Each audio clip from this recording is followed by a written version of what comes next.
Hi, welcome to our Pharma Topics channel. Let us see what is a cell, what are the basics, who are the scientists who have worked in the field of the cell or the cell biology. Let us see.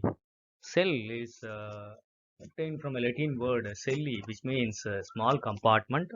The first scientist who used the term cell is Robert Hooke in the year 1662.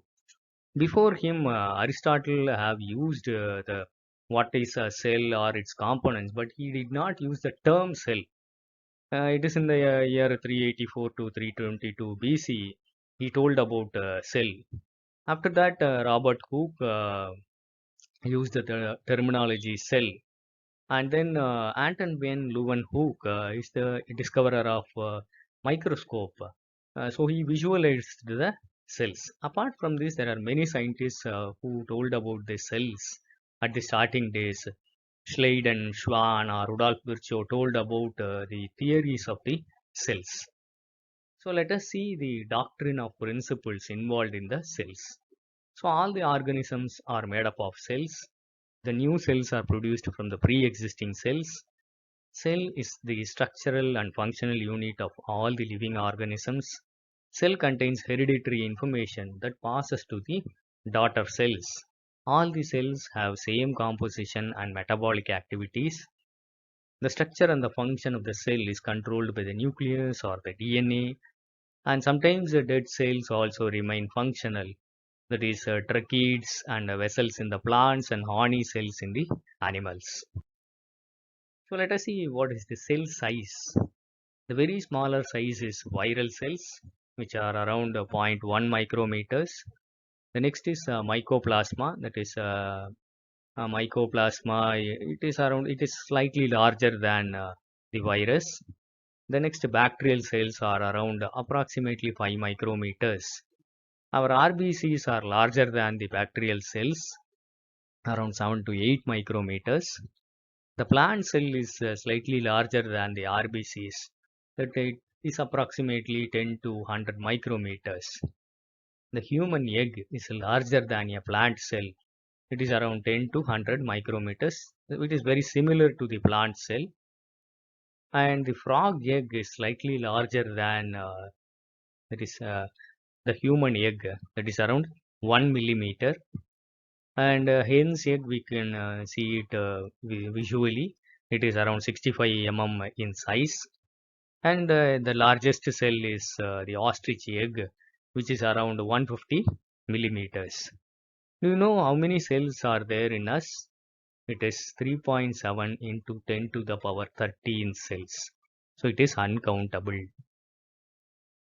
So let us see the types of cells, prokaryotes, uh, which we develop when they develop, they give rise to mesokaryotes, and they have developed evolutionarily to eukaryotes.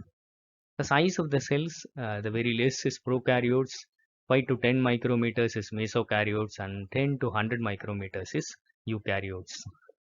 There is no nucleus in the prokaryotes, and there is true nucleus in the eukaryotes. Mesokaryotes are in between this. They have nucleus, they don't have a nuclear membrane.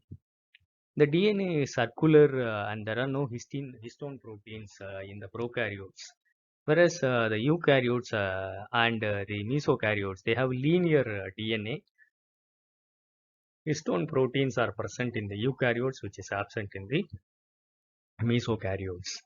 RNA. In prokaryotes, transcription and translation occurs in the cytoplasm. In mesokaryotes and the eukaryotes, transcription occurs in the nucleus and translation occurs in the cytoplasm. The ribosomes are of two subtypes. The smaller subtype is 30S and larger subtype is 50S in the prokaryotes, whereas it is 60 and 40S in case of the mesokaryotes and the eukaryotes.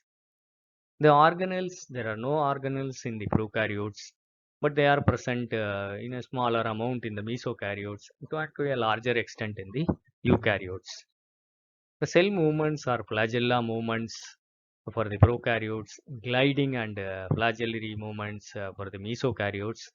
And in our human system, we have a ciliary movement and a flagella movement, that is for the sperm cells, and the respiratory tract or the microvilli, they have ciliary movement. Cell division is a binary fission in both prokaryotes and mesokaryotes, whereas it is mitosis and meiosis in the eukaryotes. The organization, there it is a unicellular organisms in the prokaryotes. Unicellular and colonial cells are present in the mesokaryotes. Unicellular, colonial, and multicellular organisms are the eukaryotes. The examples for prokaryotes are bacteria and archaea. In mesokaryotes are protozoa, and eukaryotes are fungi, plants, and animals. So a very small information, interesting information about cells. I hope it will be useful for you, interesting. Thank you for listening. Happy learning. Kindly share this to your friends. Kindly subscribe to our Pharma Topics channel for further updates. Thank you.